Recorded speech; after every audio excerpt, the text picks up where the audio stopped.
वालेकुम व्यूवर्स, कैसे हैं आप। उम्मीद करती हूँ कि आप जहाँ भी होंगे खैरियत से होंगे और मैं आपको डिलीशियस फूड में खुशामदीद कहती हूँ। डिलीशियस फूड में मैं आपके लिए लेकर आई हूँ एक डिलीशियस सी रेसिपी।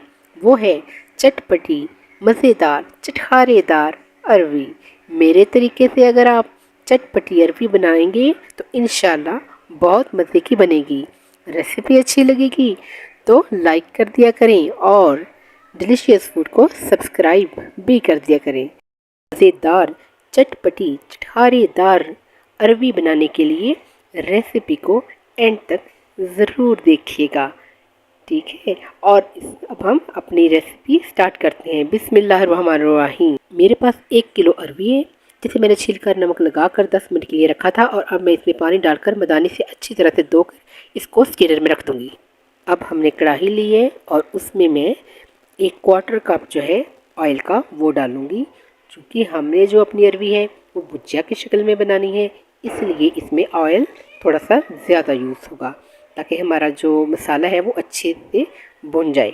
अब मैं इसमें 1 चम्मच लहसुन का पेस्ट डालूँगी और उसे मैं 2-3 मिनट के लिए भूनूँगी।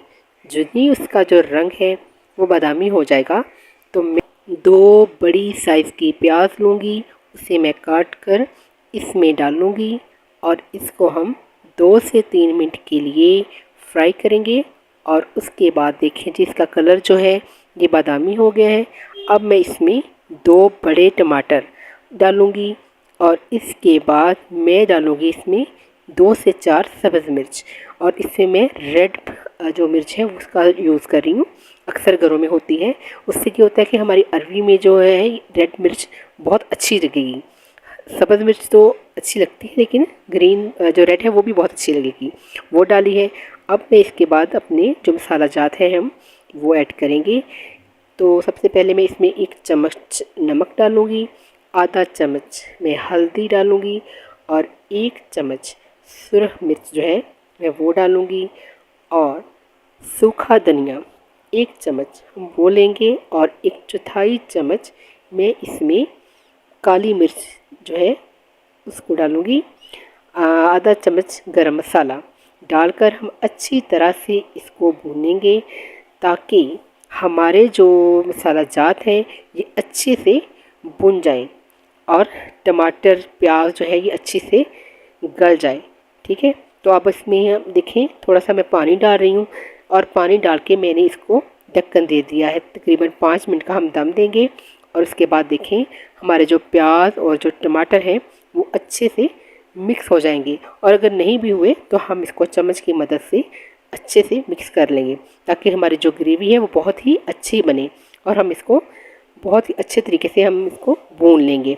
अब देखें जी इसी साइडों से ऑयल जो है वो निकलना शुरू हो गया है, इसका मतलब है कि हमारा जो मसाला है वो अच्छे से भुन रहा है, ठीक है। ये देखिए इसकी शक्ल माशाल्लाह से कितनी खूबसूरत बन गई है। अब हम इस भुने हुए मसाले में वो जो हमने स्टीनर में अरवी रखी हुई है अब हम अपनी अरवी को इसमें डालेंगे और ये देखें जी इसको हम अच्छे से भूनेंगे।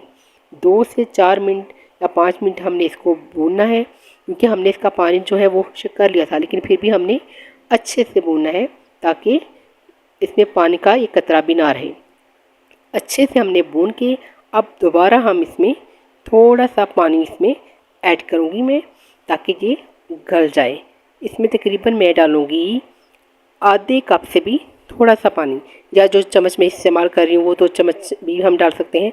मैंने कप में लिया है आधे से भी थोड़ा कप यानी 1/4 कप मैंने पानी लिया है और वो मैं इसमें डालूँगी और अब हम इसको 10 मिनट के लिए हम दम पे रख देंगे ताकि ये हमारी जो अरवी है ये अच्छे से गल जाए। अब हम हल्की आंच पे 10 मिनट के लिए इसको दम पे रख देते हैं। अब 10 मिनट बाद देखें माशाल्लाह से हमारी अरवी की जो शक्ल है बिल्कुल कितनी अच्छी बन गई है, बुझी हुई। अब हम इसको चेक करते हैं, ये देखें ये अच्छे से गल चुकी है, ये बिल्कुल तैयार है। अब हम इसके ऊपर डालेंगे सब्ज़ मिर्च और ज़्यादा सारा धनिया, क्योंकि कुछ वेजिटेबल्स इस तरह की होती हैं जिनमें धनिया बहुत ही अच्छा लगता है। और उसके बाद हम इसके ऊपर छिड़काएंगे थोड़ा सा मिक्स गरम मसाला। इसके बाद हम इसको डालेंगे प्लेट में। ये देखें माशाल्लाह से कितना अच्छा ये लग रहा है सालन बनके। देखिए चटखारेदार मज़ेदार जो हमारी अरवी है वो बिल्कुल तैयार है। अगर आपको पसंद आई तो मेरे चैनल को सब्सक्राइब ज़रूर कीजिएगा और कमेंट में मुझे बताइएगा। और ये देखें जी हमारी रेसिपी बिल्कुल रेडी है।